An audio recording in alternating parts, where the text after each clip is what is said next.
তোমাদেরকে আজকে আমি এমন এক কিছু ঘটনা দেখাবো, তোমরা ভিডিওটা লাস্ট পর্যন্ত দেখতে থাকবে। এই যে আমরা সাইডে চলে আসছি জালি নিয়ে।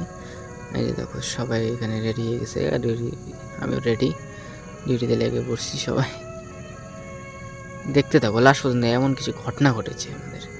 এই দেখো, এই যে আমি কাজ করতেছি, এখন আমি বেল থেকে নেমে পড়ছি, ওরা ক্লিপ লাগাচ্ছে ওখানে, ওই জালি বিছাচ্ছে, এই যে ওখানে জালি বিছাচ্ছে।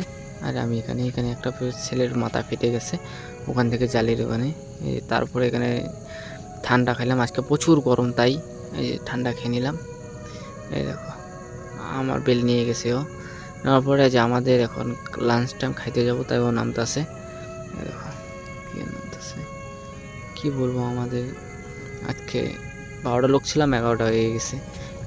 খাইতে বসে আজকে আইটেম অনেক, চাটনি, আলু ভাজি, ডাল আর পাঁপড় দিয়ে খাইতে বসছি।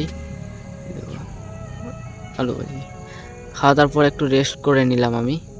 দেখো রেস্ট করার পরে ওই যে ছেলেটাকে দেখাচ্ছি, ওই যে দেখো ছুটি, আগে 12 জন কাজ করছিলাম, এখন 11 জন, কারণ আজকে কপাল ফেটে গেছে পাথর দিয়ে পড়ানোর পরে। যে খাইতে আসলাম তেঁতুল, দেখো তেঁতুল কী রে, ভাগনারা দেখো মুখ দিয়ে পানি পড়ে গেছে, তেঁতুল দিই নে তাই কি আর বলবো।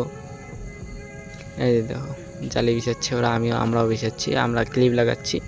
এই দেখো আমি নাট প্লেট টাইট করতেছি লাগাই। দেখো নাট প্লেট লাগানোর পর আমি এই যে জালিতে চলে আসলাম, আমি আর ওখানে কাজ করবো না, আমার কাজ ওখানে শেষ। তারপরে আমি জালিতে চলে আসলাম, জালিতে আসার পরে যে সন্ধ্যার সময় আজকে আমাদের ছুটি হলো 7টার দিকে। দেখো কীভাবে দেওয়াল ডক্টর হয়ে যাইতেছে, কি দেওয়াল ডক্টর যাস কেন, যাওয়ানোর পরে দেখো আরেকজন যেতেছে। কী বলবো, আর রাত হয়ে গেছে, সন্ধ্যা হয়ে গেছে, 7টা বাজে, এদিকে বেলা ডোবে 7টার দিকে। তাই আজকের জন্য মিলি ব্লগটি এটুকুই, টাটা, গুড বাই, ভালো থাকবেন।